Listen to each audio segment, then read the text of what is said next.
welcome to Little Things Live. I am Paul Morris. And I am Jen Riggy, and summer is officially upon us, so we want you guys to write us and tell us about what you're doing this summer. This is also Miss Dixie here, and she's waiting for a treat, so she'll stay on my lap. But we want to hear from you guys, any disastrous summer stories, any fun summer stories, we want to hear from you. Now you guys might recognize this fine specimen here, Paul. He's been with Little Things for what, almost 2 years? 2 years, coming up on 2 years soon. So what do you do? Well, I'm a writer for Little Things. I'm also an associate editor, so any of those stories about babies or baby puppies or puppy babies, I'm the one that's behind that. I love dogs. Everyone loves dogs, right? Well, speaking of dogs, we caught up with an organization that pairs companion dogs, not Miss Dixie per se, but with people with disabilities, and we want you to take a look real quick.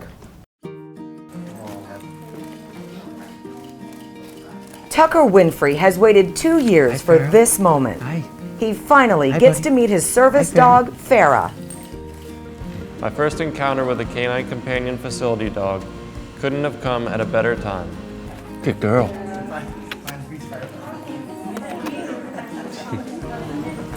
My self-conscious thoughts quickly left during this interaction, and I felt free of judgment and filled with unconditional love. In July of 2013, I dove into a wave and broke my neck. So I'm now a C4-5 quadriplegic. There's a lot of happiness, a lot of emotion. Some people have waited several years to get to this day and have anticipated this day over and over again. That phone call was pretty amazing. I was on the list for so long, I was like, is this actually gonna happen? But then once it did, I was pretty amazed, and I knew it would be a great thing for me. I mean, I've never seen such well-trained dogs, and it was amazing to think that one of them would be mine, and yeah, it's definitely an emotional moment. The way she's going to impact Tucker's life, amazing. To see Farah with Tucker, I couldn't be happier with the match. It's one of the greatest things I could think of even doing. Well, you're changing my life, so. The possibilities are endless with Farah at my side. Thank you all.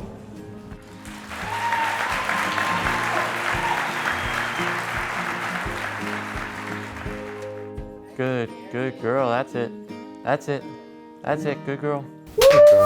That was a very beautiful video, and actually joining us today is Anthony Cosberg, who trains these incredible animals. Thank you so much for coming here, Anthony. Thank you for having us. Thank you for joining. So how did you get started as you're referred to not as a trainer, but a puppy raiser? Puppy raiser. Yes. How did you get your start doing that? Good girl. I had some friends doing this in San Diego years ago, and I couldn't shake the idea that it was something that I wanted to try, and I've been hooked ever since. Now, what does that entail? I mean, how do you get started doing something like that? Well, I'm a volunteer puppy raiser. This means I take the puppy into my home at about 8 weeks of age, and I keep the puppy until they're about 18 to 21 months of age, when they go back to our main facilities for advanced training. That's got to be hard, huh? To just say goodbye and then that's it? It's not the easiest thing, but it's for a good cause, and we think of these dogs like our kids, and we want what's best for them. We'd like them to go out to what we call puppy college and be successful and find a good match. So how many dogs have you actually raised? I've raised 10 dogs. This is my 10th. 10 Oh, wow. And her name's Hera. Hera. Did you name her that, or how did that work? No, her breeder caretaker, the person who has her mother, who took care of her for the first 8 weeks of her life in her home, she suggested a couple of names, including that one. Wow, she is just staring at you. She knows what food is. Lori Phillips wants to know, how do you go about obtaining one of these dogs? Tell us the process. If you want to volunteer as a puppy raiser, you can go to our website, cci.org, and we have 6 regions throughout the country. You would go to whichever region is closest to you, and you'd contact our puppy program manager and fill out an application. And Emmy Hester is saying that's amazing. Oh, I just lost her. There's so many people commenting. That's so great. Eddie Campbell says dogs are God's miracles. Oh, that is. I'm yeah. gonna have to agree with that. And now, okay, Miss Dixie, Matt, you want to come get Miss Dixie? I'm sorry, it's not about you right now, honey. It's okay though. It's not about you. And once again, what was the website, just so people can be sure to check that out in case they're interested? cci.org. And Peggy Throwers is saying, that's great, so many people cannot afford service dogs. So what is the cost of something like this? It's absolutely free to the graduates. Wow. We don't charge for the dogs in any way, shape, or form. All the money that comes to support our organization is through donations. How do you, when I'm sure you've got more applicants, obviously, then you must have service dogs available. We place over 300 dogs a year, and we have a wait list that's over 400 a year right now, which means it takes 1 to 2 years from the time the application process starts before somebody would actually be able to get a dog. How do you choose that? Who chooses? Like which is it by who comes in first? In each region, we have an application coordinator, and they make a determination as to whether or not the person who's applying needs a dog that we can provide them with. And if that's the case, you'd have to ask them, but from what I understand, they don't make delineations as to who needs a dog more or less. If somebody needs a dog and we can provide them with one, they will generally go on our list. So this one's a puppy. What can she do? Can she do anything fun besides be cute? She's 7 months old. She can do some things that are kind of fun. Stand? Lap? Oh. Yeah, she knew I was going to do that one. That's so cute, though. This is a real big favorite with our grads. A lot of our dogs, because the people who get them don't have a lot of ability to move around, we need our dogs to ultimately retrieve objects and bring them right to their laps and drop them right there. Imagine Hera, that. Imagine if you couldn't pick up your own soda. Visit? You couldn't go retrieve your own Good girl. purse. You couldn't open or shut doors because of your disabilities. And you actually have a dog that now does that for you. Isn't that amazing? No, it's incredible. What is it like raising a dog in New York City? We're in New York City live, so what's it like with all the sound and traffic? It's a lot of fun. You never know. Every dog is a little bit different. I've had dogs, they get intimidated by the skateboarders and things like that. The sudden sounds of shifting, the dog's coming at them, the car is suddenly pulling up as they're trying to go off the curb. And then you've had other ones who go right by a jackhammer. And it, like there was nothing there. Phasing? Not there. I've had dogs where the phone rings and they don't care, and I've had other ones walk up and start poking their nose into the phone. I'm sorry. No, I need to talk go over you. for it. Hale, I hope I say this right. Ollie, I need a dog for my child who suffers from anxiety. Now, do you all train these dogs for people that are suffering from anxiety, or is it very specific? We have dogs that will help people who suffer from anxiety, but it's usually a secondary condition to whatever else they might be dealing with. We have over 150 dogs have been placed with veterans, and a lot of those veterans will have physical disabilities, but they'll also have conditions like PTSD, and our dogs have helped with that, and we've been working on doing more of that lately. Wow. This is Hera is what breed is she? Canine Companion specifically does. What kind of breed? She's a full Labrador Retriever. We have some full Golden Retrievers as well, but a large number of our dogs are actually crosses of Labs and Goldens. You get a little bit more of that really sweet personality that the Goldens have, the kind of mushy loves, with some more of the health characteristics of a Labrador. Okay. So the hope is that you get your more affectionate dog who's more right for this kind of a job. Now, if you've got someone who's confined to a wheelchair, are these dogs strong enough to help pull and push? And Absolutely. A lot of our dogs are pull trained. A lot of people think, well, don't everybody have a manual chair? You don't always have a manual chair. Manual chairs are bigger, they're heavier, they're bulkier. A lot of people, if they really want to get around, if they have active lifestyles, they actually prefer a manual chair. And sometimes you don't always have the arm strength, or I know of one grad who's in San Francisco. He's actually an athlete himself, Paralympic athlete, but when you're trying to go up those big hills in San Francisco, you need help. What's the stronger, the two breeds between the Golden and the Yellow Lab? I don't think that one is necessarily stronger than the other. I know that Goldens are a little bit larger on average, about 5 pounds, the average Golden Retriever. But I've had one of my girls, Becklin, was full trained. She was only 50 pounds.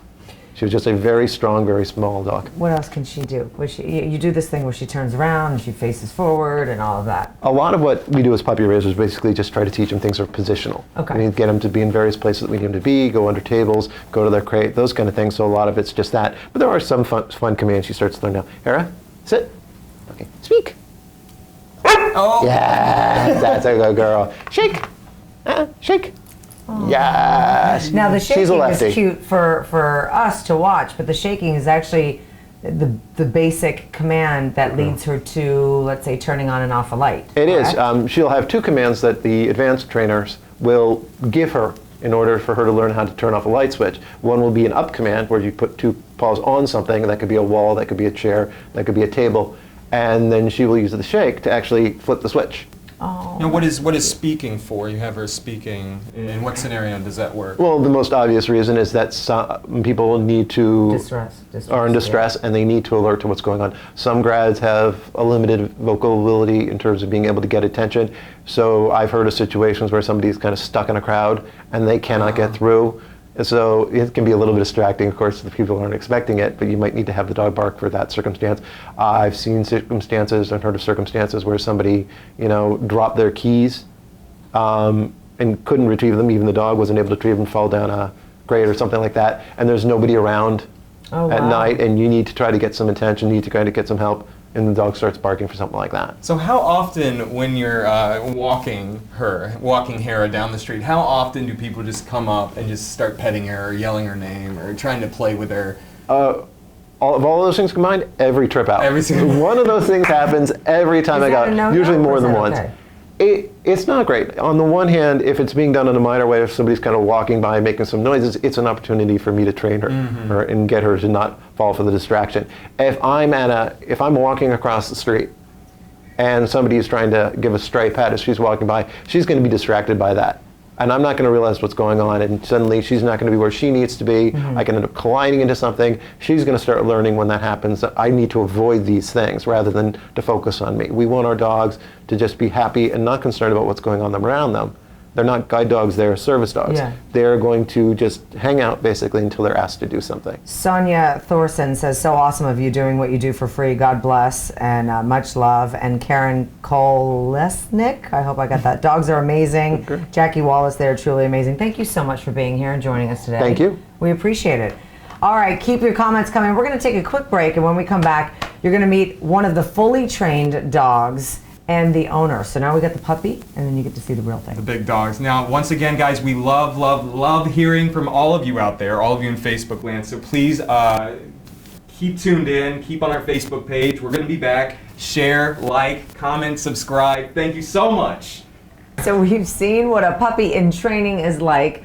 So what do you say we check out a graduate? Now, joining us right now is one canine companion who is fully trained. Please meet 5-year-old Lakota, a graduate of the program we saw earlier, and his owner, Max Gold. Thank you very much. Hi, Max. Hi. And Lakota, you are like the best, well-behaved dog I've ever seen.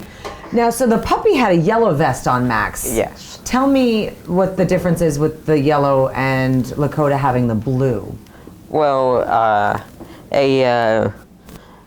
the general difference, a puppy goes through the 9-month training with the Puppy raiser. Puppy raiser. Yep. And then they, once that 9 months is up, they get sent to Medford or any of the facilities within the United States, and they get sent to advanced training where they boot camp. To boot camp, puppy college. Yeah. And after they get put through several tests, then they are ready for the next step, which is teen training, which is a extensive 2-week training, and people like myself or other people with physical disabilities and other several with other extensive disabilities, they are sent to Medford for a 2-week training, and they go through tests and are acquainted with the dog, and they it's basically just like school. They go through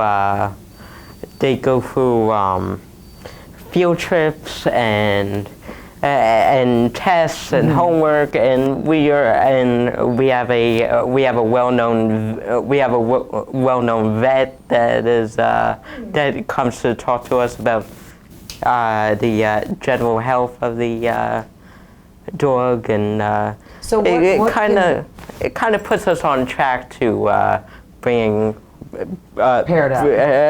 to being paired up and to bringing the dog home with us. So, If something goes wrong, if you need help from Lakota, say, what's something that, say you're on the street or you're trying to buy a water or something, and say you drop something? Well, if I, depending on the transaction, if it's a cash or credit transaction, differentiate between the two. And the most clumsy person that I am, I accidentally drop my credit card. I can have Lakota get it. Okay, let's see. Coda, get. That's it, Coda. Coda, get. That's it. No.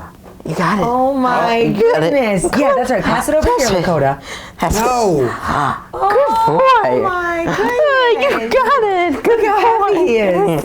Oh my goodness. Lakota, I do not believe this is actually a dog. I think that has to be a human. Oh, you dropped I dropped my phone You dropped now. your phone by Now, accident. Coda. Will he get it? Get. Get the- Hey, Coda, get. That's it. Stop it. That's- Stop it right now. Oh my got gosh, it. that is amazing. So, as you can see, Lakota is a really The best great dog. helpline to me. Now, and Max, if I'm ever on. Let me tell you, so we've got so many people that are watching right now. Gary Cornorier, I'm sorry if I said that wrong, pretty cool clinical social worker, such a help to both the children and parents. Cheryl Brown is saying, love this. What a great dog. Good job, Bonnie Clutter says. And Ada Duke says she'd like to meet you both. Oh. So I don't know if that means anything more than just she wants to meet you, or maybe she really wants to meet you. I'm just saying. When did you and Lakota team up?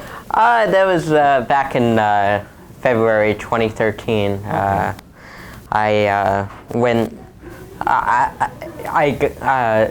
had the opportunity to go out to the facility out in Medford. And I'm sorry to interrupt you. Is it okay if I'm touching her? She's a training dog. Am I supposed to Actually, not don't touch touch him? the dog. Don't I'm just touch the kidding. dog. I want to touch the dog because he's so amazing. in How every can you single not way. want to? how about this? I'll give you permission to say Thank hi. you. No, and can you always have pat to his ask head. permission. You and Max are close, No, huh? I'm sorry, Max. That was- No worries. All right. After he pets I him, love you will so much. I was also told that love you. some of the I physical love you. disabilities Sorry. could be that they're not able to turn on a light switch. Obviously, you're probably able to turn on your own light switches. Yes. But Lakota is trained in like 50 To different turn on a commands. light, yes. Are you able to show us how he does that? I would be flattered.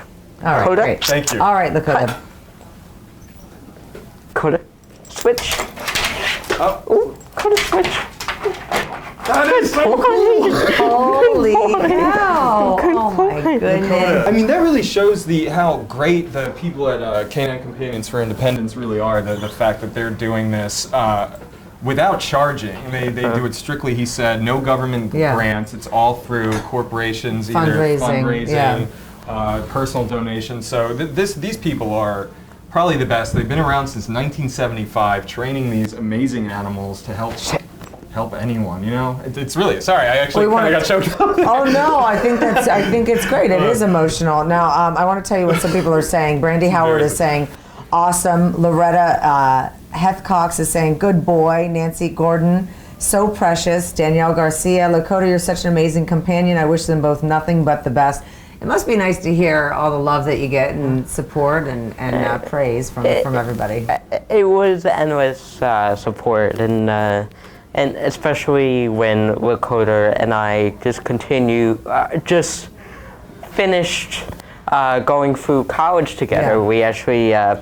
We actually both received our. By the way, congratulations! bachelor's. We're not only talking about Lakota graduating. You just graduated college. Yeah, not only Lakota, yeah, absolutely, and we actually just received our bachelor's in law enforcement technology at Farmingdale State College. Good for you. How awesome is that? I mean, that's just like you're making it happen, and you're living your best life, and that's got to be great that you get to do it alongside truly man's best friend, huh? Absolutely, and he came to class with me. Did he really?